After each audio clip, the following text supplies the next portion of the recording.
Chez les Vervoorts, il n'y a pas de boy. C'est Peter, le cadet, qui lave la voiture de la famille.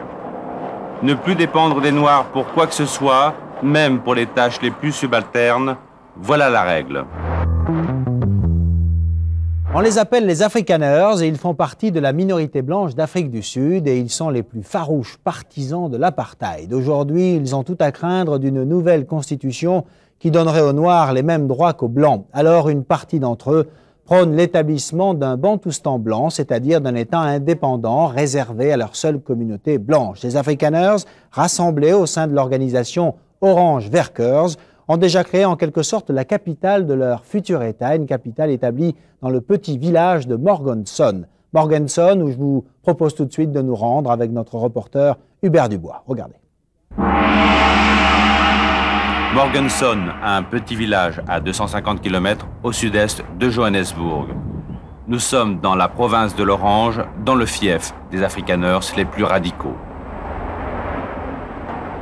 Ils ont décidé de faire de ce village la capitale de leur futur État, un État qui leur sera uniquement réservé. Un Bantoustan blanc. Leur organisation s'appelle l'Orange Werkers, les travailleurs de l'Orange. Ce sont les descendants des colons hollandais arrivés il y a 3 siècles en terre sud-africaine. Voici le siège d'Orange Werkers. C'est également la seule librairie du village. On y trouve aussi bien l'épopée de leurs ancêtres les Boers que les revues nationalistes. Chez les Vervoorts, il n'y a pas de boy. C'est Peter, le cadet, qui lave la voiture de la famille. Ne plus dépendre des Noirs pour quoi que ce soit, même pour les tâches les plus subalternes, voilà la règle. Les parents sont des militants de la première heure. Ils ont aidé à fonder l'organisation il y a 10 ans. Hendrik Vervoort en est devenu le leader. Il a forgé ses convictions lorsqu'il était missionnaire méthodiste dans les tribus zoulous.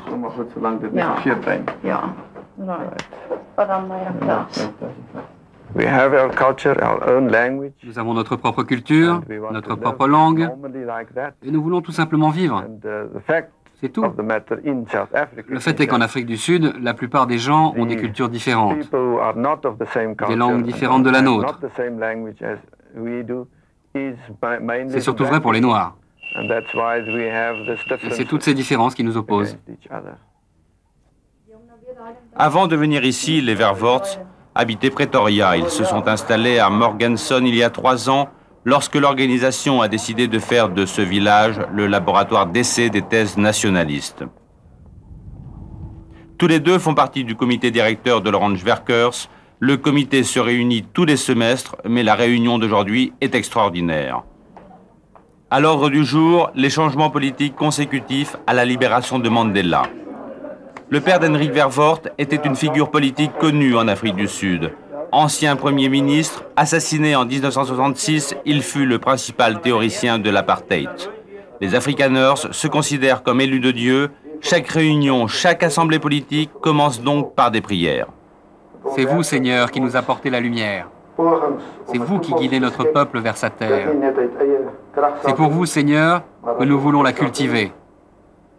Aidez-nous à ne pas nous égarer de notre chemin et à atteindre la terre promise.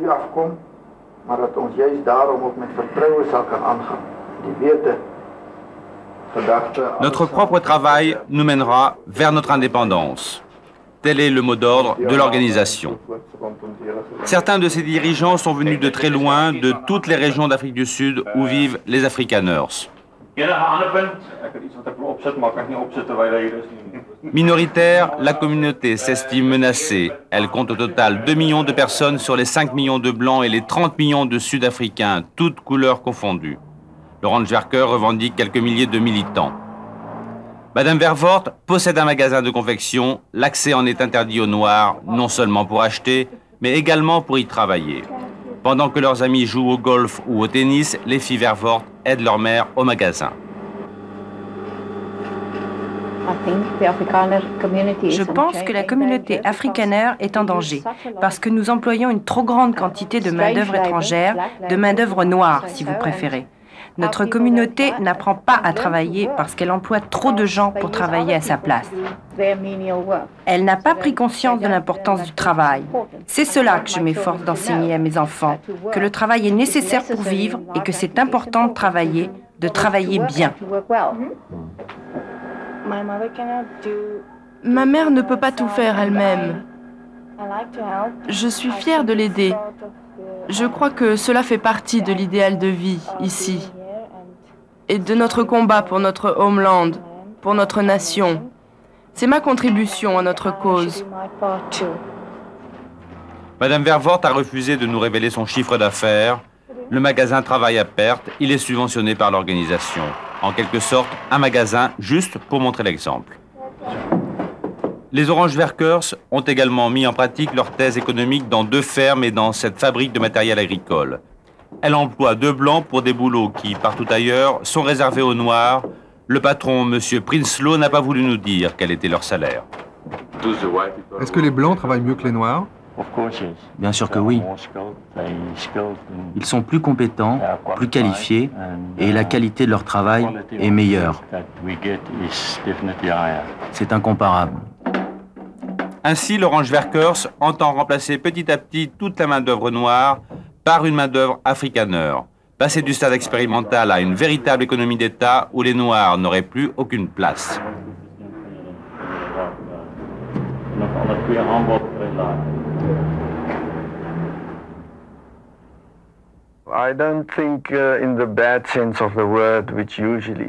Je ne pense pas, en ce qui concerne notre idéal, qu'on puisse utiliser le mot racisme, je veux dire au mauvais sens du terme.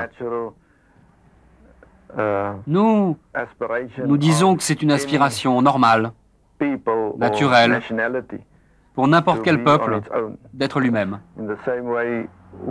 C'est pour cela que nous voulons que les Noirs s'en aillent d'ici, qu'ils aillent s'établir ailleurs dans le pays, là où ils pourraient trouver du travail plus facilement.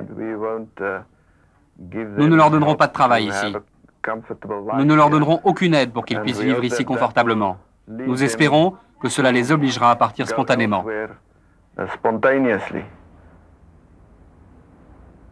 700 Afrikaners habitent Morganson, mais seule une minorité d'entre eux sont militants de l'Orange Workers. Dans ce magasin, par exemple, la population noire peut y faire ses courses, la main-d'œuvre y est également noire. C'est vraiment prendre ses désirs pour des réalités. Ils n'y arriveront jamais. Nous vivons tous ici et nous devrons tous rester ici.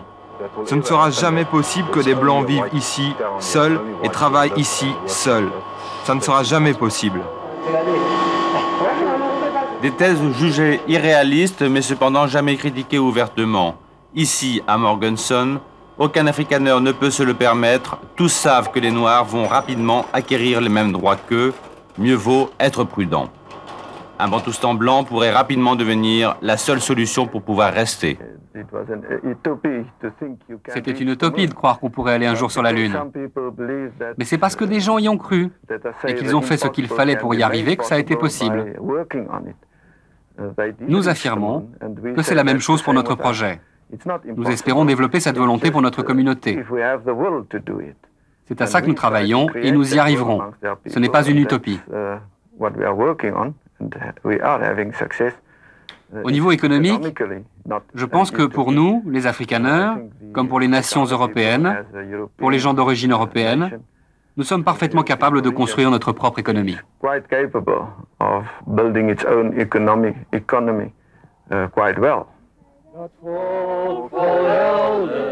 Le futur État a déjà ses couleurs et ses pionniers. Des étudiants viennent tous les week-ends contribuer à la construction nationale.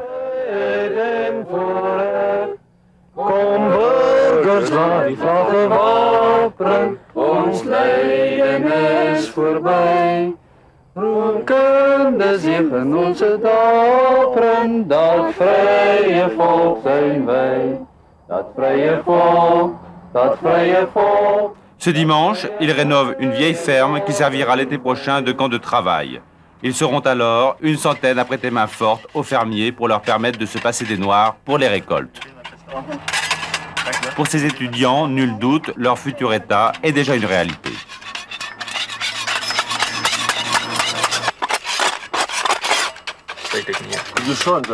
Pouvez-vous me montrer sur la carte ce que sera votre pays? Ici, c'est Morganson, le point central, là où nous nous trouvons actuellement. La majorité de nos partisans se trouve ici. Nous allons nous étendre dans ce cercle concentrique que vous voyez là.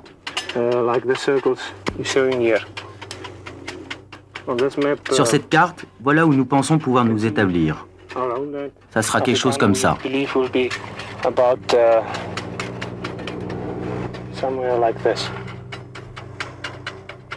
Jusqu'à la mer? Oui, jusque dans le nord de la province du Natal. Est-ce que vous êtes en guerre? Oui, absolument, nous sommes en guerre. Pas seulement pour obtenir nos écoles, nous faisons la guerre par le travail, en faisant des travaux comme ceci. Irez-vous jusqu'à prendre les armes? Oui, s'il n'y a pas d'autre solution, nous prendrons les armes. S'il n'y a pas d'autre issue pour obtenir notre propre pays.